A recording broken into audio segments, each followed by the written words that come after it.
반갑습니다. 예수는 빛교회입니다. 오늘은 하나님을 찬양이란 제목으로 구약성경 출애굽기 15장 1절에서 12절까지의 말씀으로 함께 은혜 나누기 원합니다. 구약성경 출애굽기 15장 1절에서 12절입니다. 제가 가진 구약성경 104면에 있습니다. 함께 오늘 본문 말씀 보겠습니다. 이때 모세와 이스라엘 자손이 이 노래로 여호와께 노래하니 일렀을 때 내가 여호와를 찬송하리니 그는 높고 영화로우시며 말과 그 탄 자를 바다에 던지셨음이로다. 여호와는 나의 힘이요 노래시며 나의 구원이시로다. 그는 나의 하나님이시니 내가 그를 찬송할 것이요 내 아버지의 하나님이시니 내가 그를 높이리로다. 여호와는 용사시니 여호와는 그의 이름이시로다. 그가 바로의 병거와 그의 군대를 바다에 던지시니 최고의 지휘관들이 홍해에 잠겼고 깊은 물이 그들을 덮으니 그들이 돌처럼 깊음 속에 가라앉았도다. 여호와여 주의 오른손이 권능으로 영광을 나타내시니이다. 여호와여 주의 오른손이 원수를 부수시니이다. 주께서 주의 큰 위엄으로 주를 거스리는 자를 엎으시니이다. 주께서 진노를 발하시니 그 진노가 그들을 지푸라기 같이 사르리이다.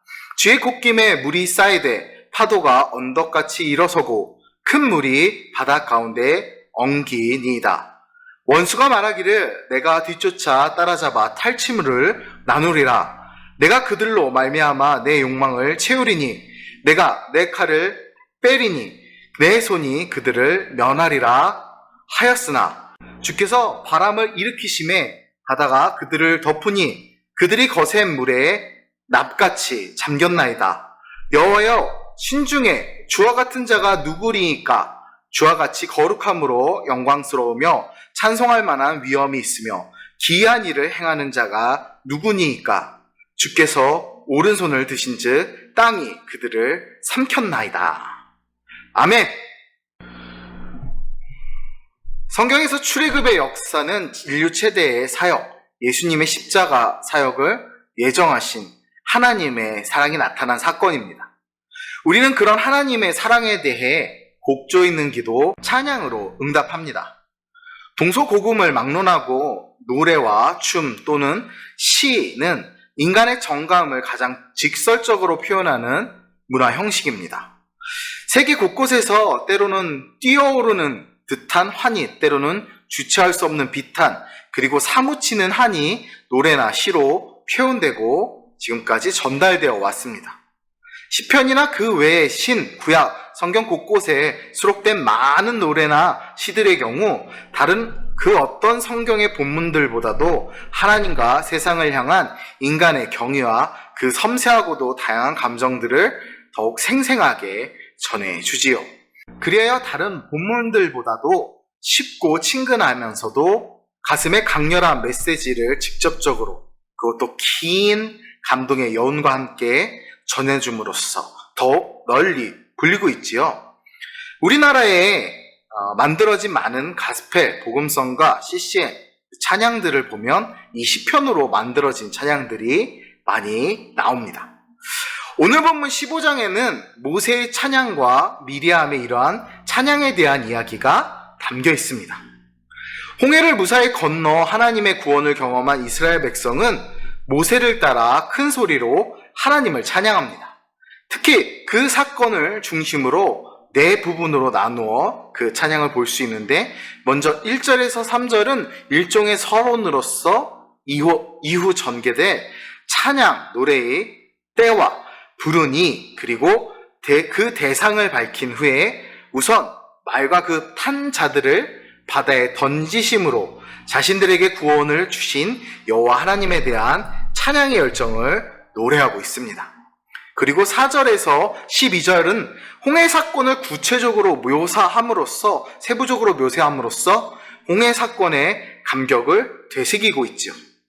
또 오늘 본문 이후인 13절에서 18절은 이제 나아가 하나님께서 홍해 사건에 그치지 않고 세계 만민이 두려워 떨며 지켜보는 가운데 이스라엘 백성을 주의 성결한 처소, 주의 기업에 산 주의 손으로 세우신 성소, 곧 약속의 땅으로 인도하여 영원히 다스리실 것이라는 미래의 소망과 믿음을 노래하고 있습니다. 그리고 마지막으로 끝으로 19절에서 21절은 모세가 이끄는 남성 합창단들이 1절에서 18절까지의 내용으로 노래하는 사이사이에 미리암이 이끄는 여성 합창단이 일종의 후렴구의 형식으로 거듭 화답하는 내용을 기록하고 있습니다.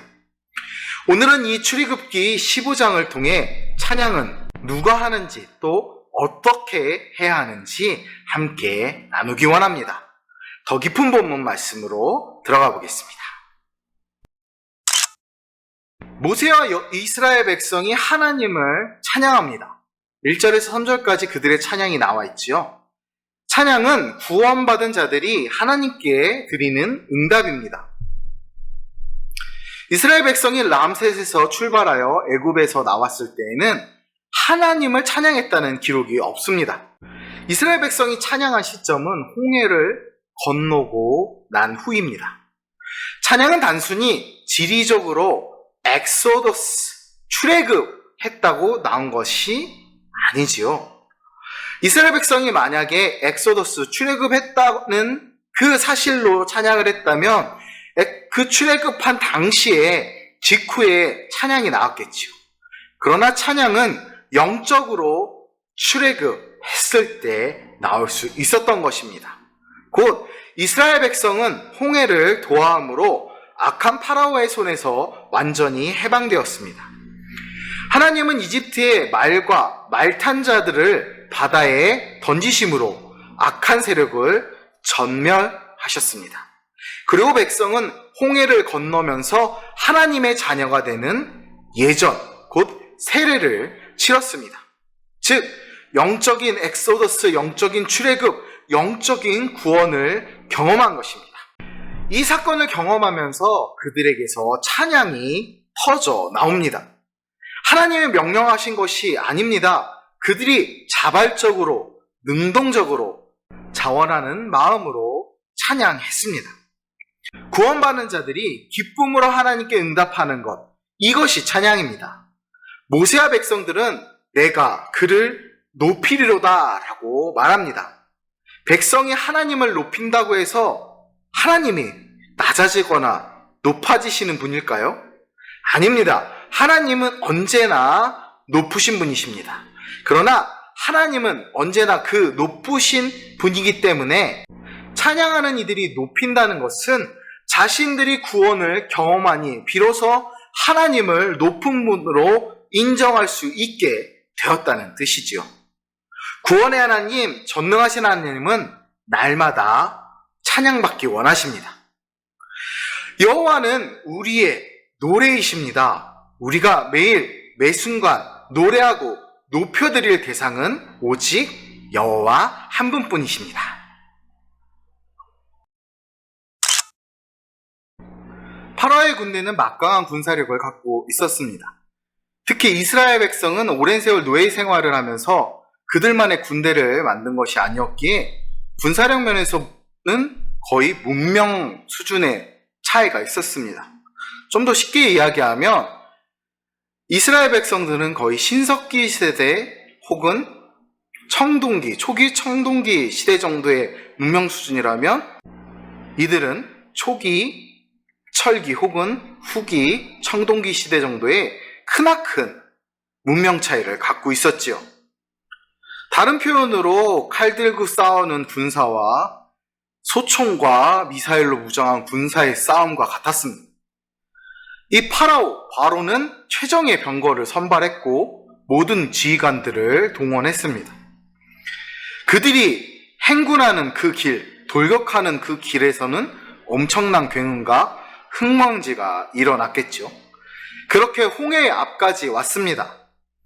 절대 이길 수 없는 싸움, 아무리 개인이 신체가 강건해도 거대한 군대 앞에서 이스라엘 백성들은 몰살 당할 수밖에 없었습니다.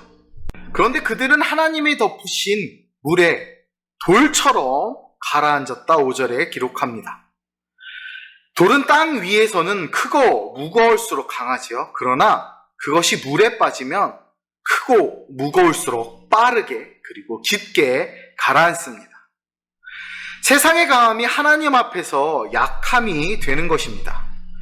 세상에서 잘나면 잘날수록 하나님 앞에서는 보잘것없는 존재입니다. 하나님은 콧김으로 물을 쌓으시고 파도를 언덕같이 되게 하시며 큰 물이 벽을 이루게 하셨습니다. 이 내용이 본문 8절에서 나오는데 콧김이라는 단어가 나옵니다. 이를 직역하면 그리고 당신의 콧바람으로 라고 할 수 있습니다.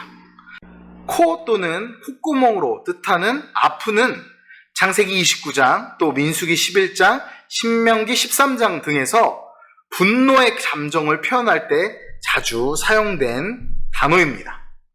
그리고 앞서서 루하흐는 구약 성경에 무려 387회나 나오는 바람이라는 또는 호흡, 마음 등으로 사용되는 단어입니다. 하지만 때로는 사람의 감정이 격할 때 하고 코를 통해 나오는 거센 콧바람처럼 호전적인 감정이나 분노의 감정을 뜻하기도 합니다. 곧 이 루아와 아프가 합쳐져서 분노의 감정, 분노하신 모습을 하나님의 모습을 표현합니다. 특히 루아가 하나님에 대해 사용될 때는 욥기 4장 9절에서 나타나듯 우주 만물에 퍼져 있는 하나님의 능력과 범죄한 자에 대한 분노를 나타내기도 했습니다. 이런 맥락에 따라 본문에 나오는 쥐의 콧김에 나는 표현은 14장 21절에서 이스라엘 백성들이 홍해를 건너는 동안에 홍해의 물을 벽으로 만들어 세운 하나님의 능력에 의해 조성된 큰 동풍을 시편 18편 15절에서 나타나듯 시적으로 묘사한 것입니다. 또한 이는 백성을 구원하시는 하나님의 능력을 찬양하는 동시에 대적을 향한 하나님의 분노를 쏟으신 그 장면을 강조하는 표현이죠. 그렇습니다. 사람이 화가 나면 콧바람을 내듯이 하나님의 애굽 군사들에게 분노하사 콧김을 내셨습니다. 그러자 막강한 봉풍이 불어 홍해가 좌우로 갈라지면서 벽이 되는 역사가 일어났습니다. 이집트 곧 애굽 군사들은 이스라엘 백성들을 멸하려고 홍해까지 달려왔습니다. 그런데 하나님이 바다로 그들을 덮으니 이스라엘 군사들이 납처럼 잠깁니다. 반면 이스라엘 백성은 그 땅을 밟고 홍해를 도하했습니다. 하나님은 오른손을 드셨습니다. 12절을 직역하면 당신께서 당신의 오른손을 내미셨다라는 뜻입니다. 이 장면에 내밀다라는 동사는 홍해를 향하여 모세가 실제로 손을 내밀 사실을 묘사한 14장 21절에도 나옵니다. 또한 오른손은 일반적으로 무기를 잡는 손으로 승리를 뜻하는 손입니다. 하나님이 오른손을 드셔서 이집트 군사를 전멸시키십니다. 모세와 백성은 하나님의 구원을 하나하나 기억해내어 구체적으로 묘사하며 찬양합니다. 그리스도인들의 찬양은 하나님의 구원을 구체적으로 노래해야 합니다. 내 인생의 역사와 인도하심을 적극적으로 찬양하는 우리가 되어야 합니다.